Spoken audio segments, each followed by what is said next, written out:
Joe Phantomaniacs, welcome to the newest unboxing here on the Needless Things YouTube channel. Today we're looking at the last of the three main Dreadnoks, Torch. I'm very excited. This figure looks like it has a lot going on, and the original Torch, while a figure I absolutely loved, just doesn't have as much. Like, this looks like a plussed up version of the original, which is what I love to see in Classified. So let's get him out of here. I love the new box. It's got smaller dimensions. It's got the art on the side, diorama on the back, blah, blah, blah. You've seen it all. We got to get to this figure because I am excited. I'm excited because Torch is great, but I'm also excited because, finally the Dreadnoks feel a bit more complete. I would say right now, after Torch, to me, and everybody's opinions are going to be different, to me, right now, the biggest missing piece from the Dreadnoks is Xandar. I would... Yes, obviously I want a Monkey Wrench. Obviously I want a Road Pig. I didn't even have Road Pig when I was a kid, though. So he's, like, I really dig the character, especially after getting caught up on the original Marvel Comics. But Road Pig would not have been on my list of must-haves when Classified started. Torch, absolutely. Well, really, every one I had when I was a kid, selfishly, would have been on my must-have list. And that does include Xandar, who I really liked the whole Xandar, Zarana, Zartan. Like, I used that family relationship in my play. I dug the Z family, as I always thought of them. But the three main Dreadnoks were so huge in the cartoons, so huge in the comics, like, it was very clear that they had personalities that writers could really have fun with, I guess. Okay, so what we've got is the hose here and then the flame effect there. Oh, man, they really went all out on this guy, I think. He does not have removable sunglasses. Oh, I completely forgot. I have a little experiment I'm going to do. Probably not here. I will probably do this at audiblearmy.com, so check out audiblearmy.com for tons of bonus GI Joe related content. I am going to swap these boots out, or I'm going to see if I can swap these boots out with some Cobra Island Roadblock boots, because I just don't, these are too Classified Dr. Mindbender-y to me. I'm going to see if that'll work. But you'll have to follow up, as I said, at audiblearmy.com. Oh, he just looks great. I'm totally fine with him having non-removable sunglasses. At first I thought it would bother me since Ripper and Buzzer both had removable sunglasses, but whatever. Whatever works best is best. I like it when toy manufacturers are not beholden to a certain line style to make decisions. So you can see he's got his... Oh, so this Torch has two hand blasters. It's been so long since I've reviewed a Joe-related item. I'm out of practice on my non-YouTube offending words. So he's got two holsters for his hand blasters, as opposed to this one who has a knife and a hand blaster, which I think I do kind of prefer. He's got his chain belt with a much better belt buckle going on there. His vest looks like his vest should look. The skull necklace, the choker. I mean, he's great. Like I said, I don't know that I can deal with these boots. But everything else, I'm very, very happy with Torch. I love the addition of the flame tattoos. I know a lot of people are not loving tattoos being added to these characters, but personally I like it.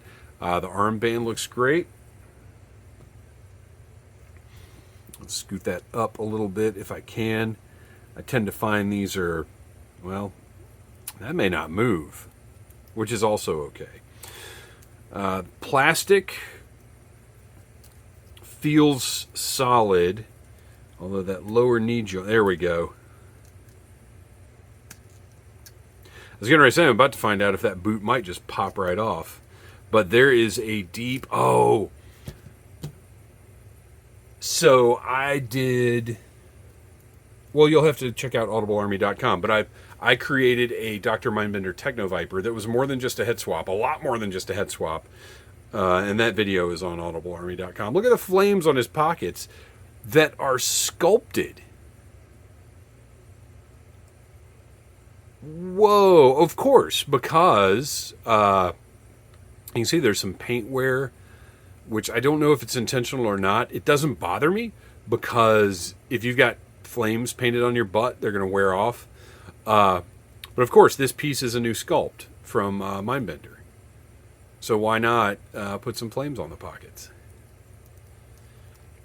Whereas I believe from the hips to the toes is all Mindbender. And this part is absolutely fine, of course.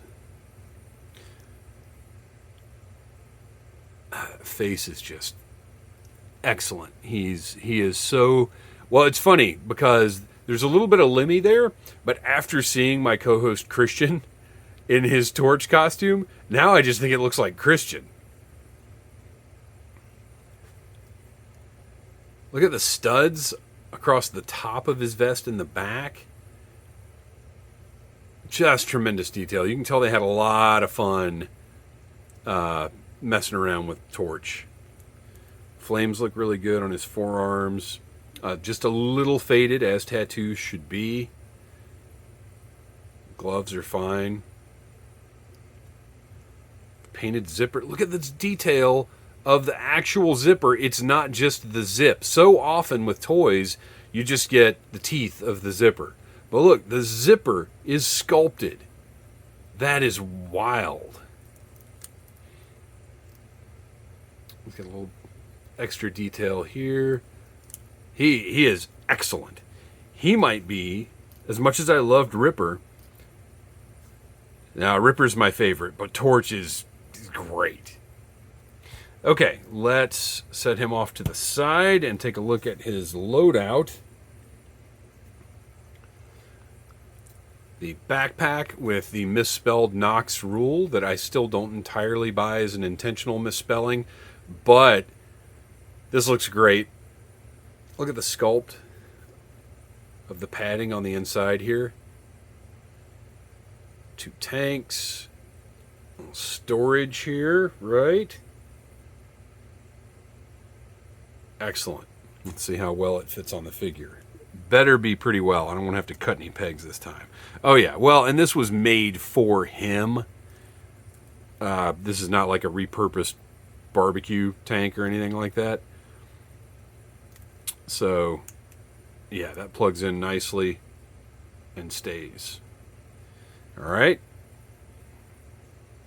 And then there's the hose, which is the same one. Again, another Mindbender part that they're getting a lot of mileage out of. Just going to plug on right there. Oh, nice and snug, too. Look at this. That's a good connection. And then his flamethrower, which is bent here. That's going to require, it's a kind of a softer plastic. I don't love it. And you can see it got bent. So that's going to need to be straightened out. I absolutely love the skull with the flames coming out of it. And those are translucent, like they're separate pieces of plastic. A lot of work went into the design on this. It's a shame they didn't use a better plastic for this part of it. But looks great. And this is... plug that hose in there, see if that's as secure. Oh yeah, nice tight connection. Very happy with that connection on there. So before we get to that, let me go ahead and take a look at his hand blasters. Just 2 hand blasters. They've got ports in the front for blast effects. They're perfectly fine. That's as much as needs to be said. I'm going to stick those in the holsters, but like I said, I don't think my torch needs this situation. I might just take one of these off, especially since I'm going to be pulling these boots off probably. So he may end up with just one, like the original had. And maybe I've even got a knife sheath sitting around somewhere that I could put on the other leg. We'll see. We'll see what happens. So now that we've got that situation, I am going to have him holding this with two hands, which is wonderful that this was designed this way.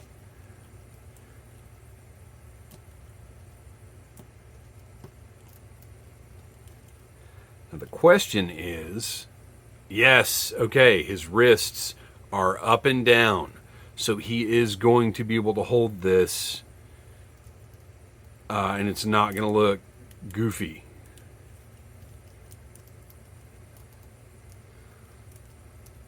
It's going to take some doing to get him to hold it right, though.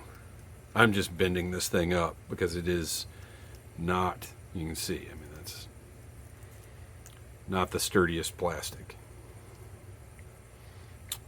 Very pliable. I take it back. It is sturdy. It's just too pliable. I will mess around with this and get a better pose out of it.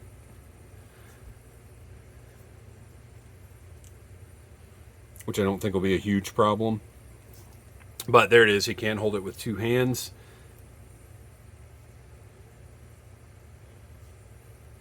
Okay. And then there's the idling flame effect. It just plugs right into the barrel there. But who in the world is going to use that? Well, toy photographers will for specific scenarios. But that, I'm just going to put off to the side. We've got, and this feels like a nice rigid plastic. I don't think this is going to droop over time like a lot of flame effects that I've had in other toy lines. So you've got a kind of fireball looking flame effect that is great. But then this one is the one that, I don't know why, it just seems like the coolest to me. This flate? I'm making up words here on the Needless Things YouTube channel today. Straight flame. I don't know why this one looks the coolest, but it does. But if you can see the thickness of it, well, first of all, it's a nice rigid plastic. But because of the way this is sculpted, where is the point of weakness? There isn't one. It's not going to droop because it's thickest here in the middle where it would. So a lot of smart design in these flame effects. And because this is two-handed and has support here in just a very short distance right here, with thickness, by the way, at what would be the weak point, I don't think you're going to get any droop out of this. I could be wrong. I will check back. Well, check out Audible Interlude, a GI Joe podcast, and we'll update. You know, all three of us ordered Torch, so we'll update over time on the flame droop. We'll see if Torch ends up with any flame droop, but I don't think he will, because this is a cleverly engineered setup right here that I think is going to be fine on your shelf for years. So there you go, Dreadnok Torch, another big success in the classified line as far as I'm concerned. He looks great. He's got a lot of playability, a lot of potential for toy photography. I'm going to see about swapping these boots. Updates on audiblearmy.com. Thank you for watching. Please like, subscribe, share, tell your friends about Needless Things. And until next time, buy what you like and set what you don't like on fire. Don't do that. Don't set things on fire. It's not okay. Smash that like button if you like Needless Things.